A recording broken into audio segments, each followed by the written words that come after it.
अनिर्देश्य च ततस्रूपं मानसः कर्म शंखचूड़ नमस्तेस्तु मया भूति विभूतयः आकृत्यान् भूरिभागस्य तद्भव अधुनोऽधुनः।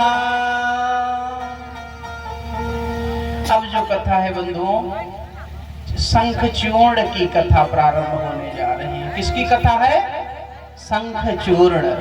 शंखचूर्ण, शंखचूर्ण एक राक्षस था बंधु, जिसके नाम से आज भी एक शहर बसा हुआ है, जलंधर।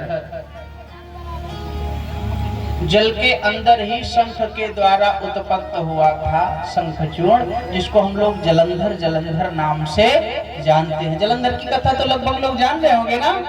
अब लगभग सबके समझ में बात आ गई होगी कि ये कौन सी कथा है। सुश्रुतो हलमा प्रख्यो विश्रुता पंक्ष सैन्यात्। ताम्रासुर के वंश में एक शंखासुर करके, शंखचूर्ण करके बच्चे का जन्म होता है, जिसके होता मतलब जन्म आदि देने वाले उसमें हाहाकार की स्थिति आएगी। आप जो जैसे हम चेक कर सकते हो, जब मीटर वाली आवाज मत सुनना, शांत चित्त होके ऐसे कान में अपनी अंजलि को बांध करके ऐसे लगा लीजिए और उसमें गड़गड़ाहट समुद्र की आवाज आएगी। और समुद्र में ही विलय होने वाली भगवती गंगा का स्मरण कराया जाता है कि हम गंगा की सौगंध खा रहे हैं, दोबारा गलती अब नहीं करेंगे, इसलिए हमें कान पकड़ाया जाता है। सो शंखचूर्ण जो है हाहाकृता समुद्र की उत्पत्ति होने के नाते उसने प्रलयंकर व्यवस्था बना ली। जिधर देखो उधर अपने उपयोगिता योग्यता को लेकर के हाहाकार मचा दिया। और उसमें सोने में सुहागा तो तब हो गया जब उसकी योग्यता को देख करके एक गुरुदेव ने शिष्य बना लिया। देखो, आपकी योग्यता देखकर कोई आपको शिष्य बनावे तो चलता है। आप योग्य हैं, धर्मात्मा हैं, आपको कोई जो है शिष्य बनाने के लिए इच्छुक हो कि नहीं आप हमारे शिष्य बन जाएं तो अच्छा है। इससे क्या होगा कि गुरु की कीर्ति बढ़ेगी, धर्म बढ़ेगा। लेकिन अगर आप गुरु जी के धन दौलत और वैभव को देख करके आप जाओ और मंत्र ले लो और उन्हें गुरु बना लो, तो उससे आपकी कीर्ति बढ़ने वाली है क्या? नहीं, क्योंकि अधुना धन पुरुषस्य महाराज।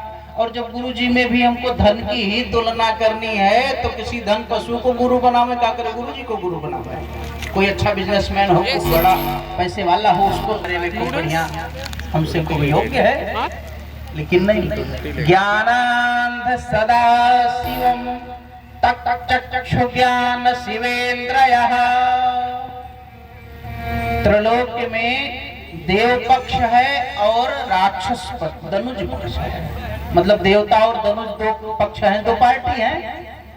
और दो पार्टी में एक ने बृहस्पति को गुरु बना लिया है और एक ने शुक्राचार्य जी को गुरु बना लिया है। और दोनों देखा जाए तो कोई बड़ी फैक्ट्री के मालिक नहीं है कि बड़े धनवान हैं कि हैं। इनके पास है क्या? ज्ञान ही बाहुल्यता में है, योग्यता ही इनकी जो है मात्र ज्ञान की है।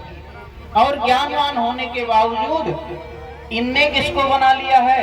ये भगवान शिव के शिष्य हैं। जो परंपरा गुरु शिष्य की है, कहां से है? शिव जी से है। शिव के भक्त तीन हैं। एक तो महाराज शनिश्चर हैं, बोलो शनिदेव महाराज। शनि ना देवताओं के गुरु बृहस्पति का शिष्य है और ना राक्षसों के गुरु शुक्राचार्य का शिष्य है। उसने जब देखा कि ये गुरुजी देवताओं के हैं, ये गुरुजी जो है राक्षसों के हैं, तो उसने पूछा आप लोग कहाँ से मंत्र लिए हो, आप किसके शिष्य हो? बोले हम तो शंकर जी से वर्णित हैं। तो बोले हम भी शंकर जी को गुरु बनाएंगे, नॉर्मल को बनाने की कोई जरूरत नहीं है। उसने भी शिव जी को ही जो है गुरु बना लिया। ऐसी स्थिति में योग्यता देख करके अगर शिष्य की, हालांकि पहले भी यही होता रहा, आज भी यही होता है। पहले धर्मात्मा देख करके गुरु लोग गृहस्थ को शिष्य बनाते रहे कि ये इच्छुक है तो धर्म करेगा। और आज के समय में गुरुजी लोग धनवान देख करके शिष्य बना लेते हैं कि आने जाने पे देख रेख करेगा, कुछ देन लेन ठीक ठाक रखेगा। तो दृष्टि रहती है, लेकिन पहले धर्म की थी और अब धन। न मेरे कोई आगे है न मेरे कोई पीछे है, और न मैं किसी का अनुशासन स्वीकार करने वाला हूँ। बोले मैं गुरु हूँ, मेरा कहा मानना पड़ेगा। तो बोले जरूरत भर मानोगे, उससे ज्यादा नहीं। बोले हम जरूरत से ज्यादा बताते ही नहीं, इससे ज्यादा अगर गुरु 24 घंटा सलाह दे तो गुरु का मतलब खत्म हो गया। बोले तब ठीक है, स्वीकार है।